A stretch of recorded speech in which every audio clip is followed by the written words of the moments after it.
Hey YouTube, what's going on? Welcome to another episode of Yu-Gi-Oh! Close Call. This is a series in which I take replays and duels I've had and just kind of highlight some certain matchups and talk about the gameplay. So with that said, this is my Exodia Incarnate control deck versus a Dark Magician deck. Thought this would be a cool one to showcase because it's two Yu-Gi Duel Monsters classics facing off. The powerful Exodia versus the mascot Dark Magician here. So, looking at our starting hand, I am going first. Not a great starting hand. I have Sangin, I have Witch of the Black Forest, I got Exodia Incarnate, Reckless Greed, and Obliterate. Really looking for a summon limit or D barrier here to make this a good hand instead of, probably one of these two. I guess I don't need to card it yet. But so just one card short of kind of the hand I want to see. But, Obliterate does mean that if my opponent doesn't really pop off, I can Obliterate at a right time and maybe blank their turn. So let's give it a shot here.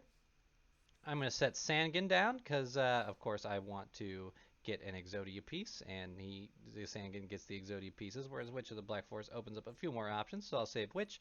I'm going to set Reckless Greed and Obliterate. Reckless Greed, of course, will be nice if I can make it to the next turn.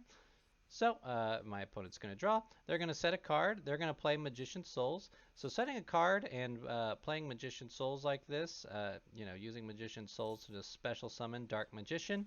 I know they need it out quickly. I can tell they probably don't have Dark Magical Circle in their hand, or they would have probably played it so that they can banish a card. That's a good sign because Dark Magical Circle is one of the cards I would definitely be worried about. So I see Dark Magician, and then I see them play Magicalized Fusion here, which is an interesting choice. It fusion summons a spellcaster fusion monster from your extra deck by banishing fusion materials listed on it from your field or graveyard. So I see now that the importance of having Dark Magician on the field is to use Magicalized Fusion now, probably to summon the Dark Magicians, but I have Obliterate, so if I send Dark Magician to the hand, then they can't use it for Magicalized Fusion, and I don't think there's any one spellcaster fusion they can go into. So I figure this will be a pretty nasty play. Pretty good time to use Obliterate here. Gonna flip Obliterate. And of course, we are going to send an Exodia, a normal monster, to the grave. Always kind of want to prioritize sending the normal monsters to the grave in case we get the Dark Factory of Mass Production to put them back and win by an Exodia effect. With that, Magical Eyes just goes to the grave without being able to finish resolving its effect properly. And 4 cards in the hand, they are just going to pass to me, which is pretty nice. I'm going to play Reckless Greed on the draw phase, trying to get into more cards. Here we're going to get hit with a Magician's Navigation, which of course is going to bring out Dark Magician and bring out a interesting choice here that I haven't seen in a while, the Magician of Dark Illusion, which becomes Dark Magician on the field, and of course will give it access to rank 7 plays, which is very nice. We have Reckless Greed and Dimensional Barrier and Pot of Extravagance. Pot of Extravagance is nice because I played that Reckless Greed in the draw phase. I can still play Pot of Extravagance and draw more cards. Dimensional Barrier is nice because the next time I see them try to go into a Fusion or an XZ, I can flip D Barrier and just stop that from happening. So I'm feeling a lot better at where I'm at. We're going to get another Obliterate and another Extravagance. I am, of course, going to use the Obliterate here. Send this guy back to the hand. Now I can flip Sangin face up and ram Sangin, which can get me an Exodia piece, so that next turn I can summon the Incarnate. I got the D barrier face down, which is pretty nice. So we are going to ram Sangin. Sangin's going to activate its effect. We're going to grab the head of Exodia, and we are going to pass our turn. Now our opponent, of course, is going to go. They are going to use Magician's Navigation. They are going to try to negate Obliterate. I'm just going to use Chain Obliterate and use it right now. Put Dark Magician in the hand. Force them to find another way to get it back out. They are just going to set a card and pass. Looks like they have bricked quite bad and, lost a lot of advantage from doing so. So I'm, of course, going to play my Extravagance. I've got another Reckless Greed now. And, I got lots of Exodia pieces in the grave here. 4 of them as I summon Exodia Incarnate. That means it's going to have 4,000 attack. I'm going to send this card deck to the hand, get a solid 6,000 plus damage in here.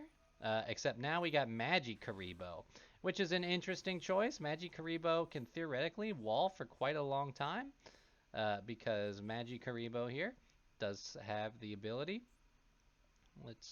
to summon Dark Magician after they've been dealt damage this turn, so I got to be very mindful, make sure I only deal damage with my high attack so I can still put them on a clock. So here comes a Magician's Rod with Dark Magical Circle.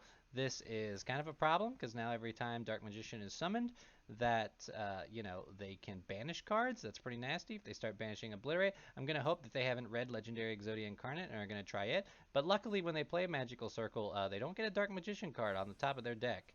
So kind of strange. Probably not the best build.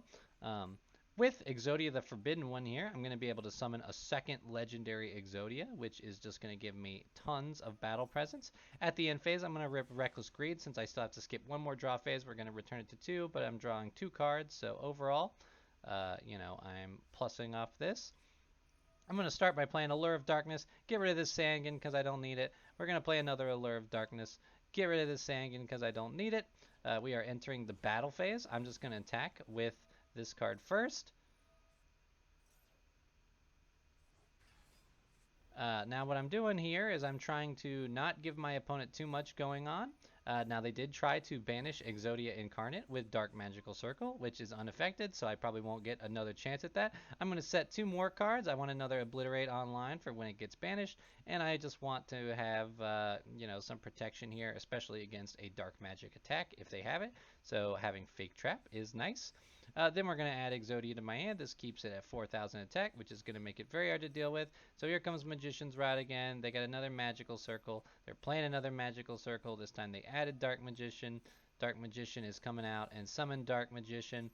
Dark Magician, of course, is going to try to get rid of that. Now what's nice here is that summon limit is going to end their turn because they've already summoned 2 cards, so they're just going to set and pass. They can't deal with Exodia Incarnate. I, of course, am going to summon another Exodia Incarnate, which is nice. I can beat up that card and get 2,900 damage in.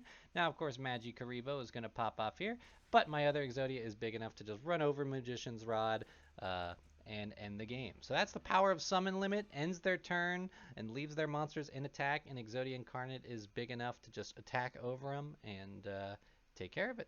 So that is it for the duel. Hope you enjoyed checking that out. Dark Magician and Exodia throwing it down on Master Duel was pretty cool.